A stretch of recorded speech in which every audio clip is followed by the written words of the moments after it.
बिस्मिल्लाहिर्रहमानिर्रहीम। Dear students, next हमारा जो लेक्चर है वो नेक्स्ट सिलेबस के बारे में है जो हम लोगों ने डिस्कस किया last week. Second year biology में चैप्टर नंबर 21 सेल साइकिल, जो कि हम लोग इस वीक टेस्ट दे रहे हैं 16 सितंबर 2025 को। चैप्टर नेम भी सेल साइकिल।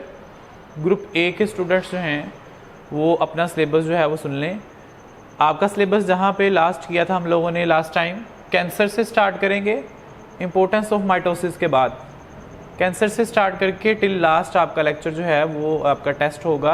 आखिरी जहाँ पर टॉपिक है आपका नेक्रोसिस और एप्टोसिस तक। दोबारा सुन लीजिए, ग्रुप ए के जो स्टूडेंट्स हैं कैंसर से लेके आपका जो टॉपिक है वो लास्ट तक है इस चैप्टर का, और जो ग्रुप बी के स्टूडेंट्स हैं वो साइटोकाइनेसिस से लेके इम्पोर्टेंस ऑफ मियोसिस तक जो है वो सिलेबस करेंगे, जो टेस्ट हम लोग इस वीक 16 सितंबर को जो है वो दे रहे हैं।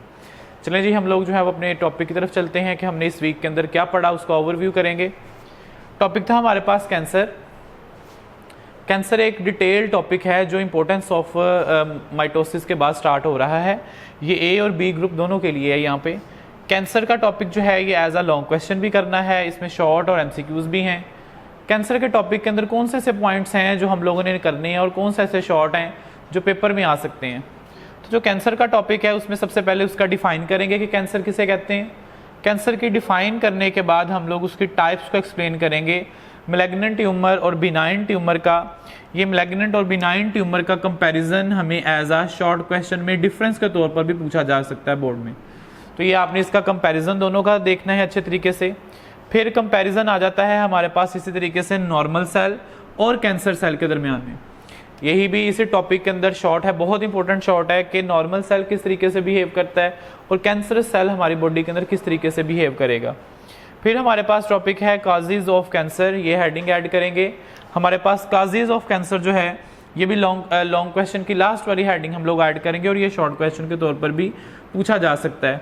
तो एक दफ़ा दोबारा से व्यू कर लेते हैं कि कैंसर का जो टॉपिक है इसमें जो मेन पॉइंट्स हमने लिखने हैं उसकी डिफाइन करेंगे, उसकी टाइप, मैलिग्नेंट ट्यूमर और बिनाइन ट्यूमर को देखेंगे। फिर उसके बाद हम लोग कंपैरिजन करेंगे नॉर्मल सेल और कैंसर सेल के दरमियान में। कंपैरिजन हमेशा सेंटर में लाइन लगा के एक तरफ कैंसर सेल्स के कम से कम 5 पॉइंट लिखें और नॉर्मल सेल्स के जो है 5 पॉइंट लिखें। फिर काजेज ऑफ कैंसर का जो है वो शॉर्ट क्वेश्चन आपने कि किस किस काजेज से क्या क्या वजह है जिसकी वजह से कैंसर जो है वो हो सकता है। तो डिटेल टॉपिक हमने क्लास में डिस्कस किया हुआ है। फिर हमारे पास जो आज का मेन टॉपिक है कह लें इस चैप्टर के अंदर जो हमारा दूसरा पार्ट चल रहा है वो मियोसिस पे आ गया। तो ये हमारे चैप्टर का वैसे भी हाफ है यहाँ पे मियोसिस पे। मियोसिस क्या है? मियोसिस एक सेल डिवीजन की एक टाइप है जिसमें नंबर ऑफ क्रोमोसोम जो हैं वो रिड्यूस टू हाफ हो जाएंगे as compare to parent cell में, और हमारे पास एक पेरेंट सेल से 4 हैप्लॉइड डॉटर सेल्स जो हैं वो बनेंगे। तो सबसे पहले जो मियोसिस है ये बहुत अहम, खुद में एक शॉर्ट क्वेश्चन है, बहुत इंपॉर्टेंट और एमसीक्यूज के तौर पर पूछा जा सकता है कि मियोसिस किन सेल्स के अंदर जो है वो होती है। तो याद रखिए मियोसिस जो है वो हमारे पास डिप्लॉइड सेल्स के अंदर जो है वो होती है। ये डिप्लॉइड सेल जो हैं उसको हैप्लॉइड करने के लिए ड्यूरिंग गैमीट्स फॉर्मेशन, तो हमारे पास एक पेरेंट सेल जो है वो 4 डॉटर सेल्स के अंदर जब डिवाइड होता है तो उसे हम लोग जो है मियोसिस कहते हैं। एक्चुअली हमारे पास मियोसिस में नंबर ऑफ क्रोमोसोम जो है वो हाफ हो जाएगा। मियोसिस के फेजेस हैं हमारे पास, ये बहुत अहम पॉइंट है। यहाँ पे देखिएगा अगर शॉर्ट पूछे तो उसमें भी ये पॉइंट्स और ये डायग्राम ऐड करें कि फेजेस ऑफ मियोसिस को 2 फेजेस में फर्दर डिवाइड किया गया है, मियोसिस 1 एंड मियोसिस 2। मियोसिस 1 में जब एक पेरेंट सेल 2 डॉटर सेल में डिवाइड होता है तो ये मियोसिस 1 है। आगे ये फर्दर जब 4 हैप्लॉइड सेल के अंदर डिवाइड होता है तो उसे मियोसिस 2 का नाम दे देते हैं। ये पूरा शॉर्ट क्वेश्चन आप लोग इसको ऐसे ही करेंगे। फिर हमारे पास जो मियोसिस 1 है उसकी फर्दर आगे फेजेस हैं, जैसे हमने माइटोसिस की फेजेस पढ़ी हैं, प्रोफेज, मेटाफेज, एनाफेज और टीलोफेज। इसी तरीके से हमारे पास जो है वो मियोसिस 1 की भी फर्दर 4 ही फेजेस हैं, जिसमें प्रोफेज 1 को फिर आगे डिफाइन किया गया है, फिर आगे उसको एलेबोरेट किया गया है। चलें जी दोबारा से एक दफ़ा देख लें कि मियोसिस जो है वो उसकी 2 फेजेस, मियोसिस 1 और मियोसिस 2।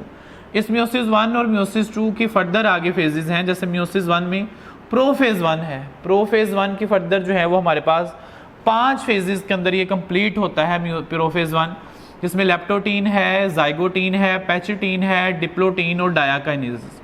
ये बोर्ड के पॉइंट ऑफ व्यू के अकॉर्डिंग बहुत रिपीटेडली लॉन्ग क्वेश्चन है कि प्रोफेज 1 की फेजेस को डिफाइन करें और उसको एलैबोरेट करें। इसमें डायग्राम्स बनवाएंगे क्लास में, वो ऐड करिएगा, बुक पे आपको मेंशन की हुई हैं।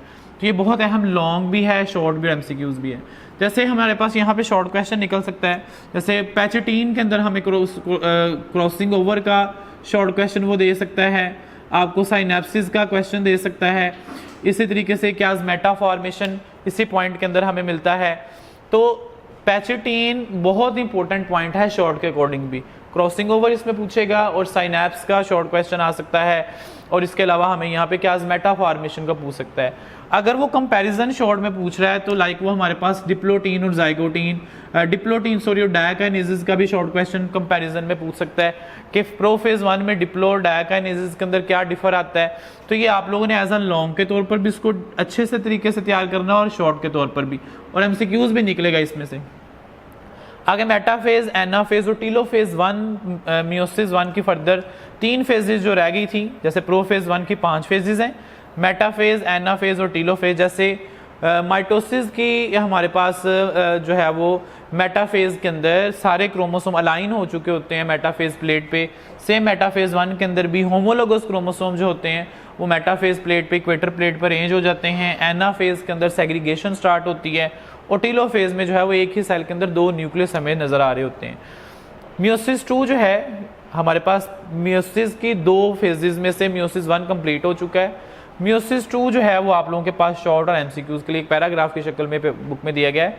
मियोसिस 2 को अगर हम लोग 1 वर्ड डिफाइन करते हैं कि क्या होता है मियोसिस 2, तो हम ये कहते हैं कि ये सेम लाइक माइटोसिस है, ये बिल्कुल माइटोसिस की तरह हमें दिखता है, जैसा फेजेस हमारे पास माइटोसिस में हैं, सेम इसी तरीके से उसकी प्रोफेज, मेटाफेज, एनाफेज में हमारे पास क्या होगा कि उसी तरीके से प्रोफेज के अंदर जो है वो आपका क्रोमाटिन मटेरियल जो है वो क्रोमोसोम की शक्ल ले रहा होगा, मेटाफेज प्लेट पे अरेंज हो चुके होते हैं, फिर एनाफेज में सेग्रीगेशन, और टीलोफेज के अंदर लास्ट पे हमें जो है ये 4 हैप्लॉइड डॉटर सेल जो है वो मिलते हैं। इंपॉर्टेंस ऑफ मियोसिस का टॉपिक है बेटे नेक्स्ट आपके पास, ये शॉर्ट क्वेश्चन और एमसीक्यू के तौर पर आपने देखना है कि इंपॉर्टेंस ऑफ मियोसिस जो है ये कहाँ कहाँ पे जो है, इसकी क्या अहमियत है। इसमें very important short question highlight करिएगा कि why brother and sisters are not identicals to each other. तो भाई और बहन जो हैं वो एक जैसे हमें क्यों नहीं नजर आते, उनके अंदर क्या ऐसे फीचर्स हैं कि भाई और बहन जो है वो एक दूसरे से डिफर क्यों नजर आते हैं। तो ये इंपॉर्टेंस ऑफ मियोसिस का बहुत अहम पॉइंट है जो हमने देखना है कि why brothers and sisters are not identicals to each other.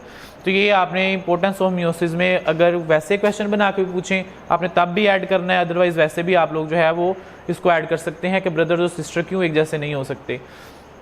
हमारे जो बच्चे जो बी ग्रुप तक हैं उनका सिलेबस बेटे यहाँ तक ही है जहाँ पे इंपॉर्टेंस ऑफ मियोसिस हमारा खत्म होता है। वैसे मैंने पहले भी डिस्कस किया था कि ग्रुप बी वाले साइटोकाइनेसिस से लेके इंपॉर्टेंस ऑफ मियोसिस तक करेंगे।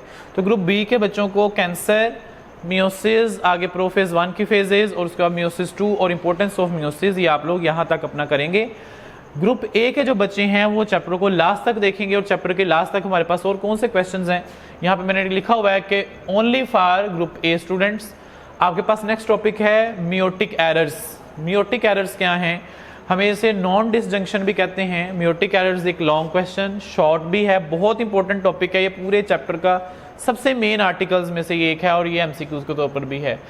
सबसे पहले मियोटिक एरर्स की डिफाइन करेंगे। हेडिंग मियोटिक एरर की डिफाइन की बनेगी सबसे पहले कि मियोटिक एरर कहते किसे हैं।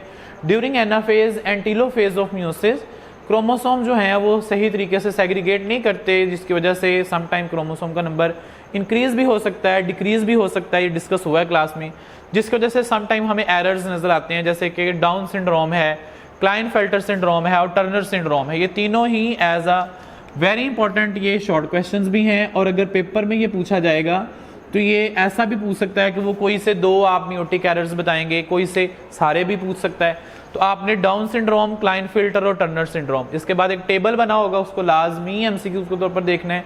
इसी टॉपिक का एक टेबल है नीचे डायग्राम के बिल्कुल नीचे, और भी बहुत सारे एरर्स बताए हैं उसमें जो है वो आपके पास जो है वो अबॉर्शन रेट बताया हुआ है, बर्थ रेट बताया है, प्रेगनेंसी रेट बताया हुआ है। तो वो आपने लाजमी देखना है कि किस किस सिंड्रोम का जो है वो कौन कौन सा जो है वो रेट है। इसके बाद हमारे पास जो लास्ट टॉपिक है वो नेक्रोसिस एंड एप्टोसिस है। नेक्रोसिस और एप्टोसिस टिश्यू डेथ और सेल डेथ को हम लोग बोलते हैं, जिसमें सेल डेथ स्टार्ट कर देता है, सेल मरना शुरू हो जाता है, जिसमें ये इंपॉर्टेंट लॉन्ग क्वेश्चन भी होगा और ये शॉर्ट क्वेश्चंस भी होगा हमारे पास। उसके बाद हमारे पास ग्रुप बी के जो स्टूडेंट्स हैं, वो जहाँ तक मैंने आपको बताया था कि ग्रुप ए का सिलेबस बेटे यहीं तक है, ग्रुप बी के स्टूडेंट्स के लिए सिर्फ ये 2 टॉपिक हैं,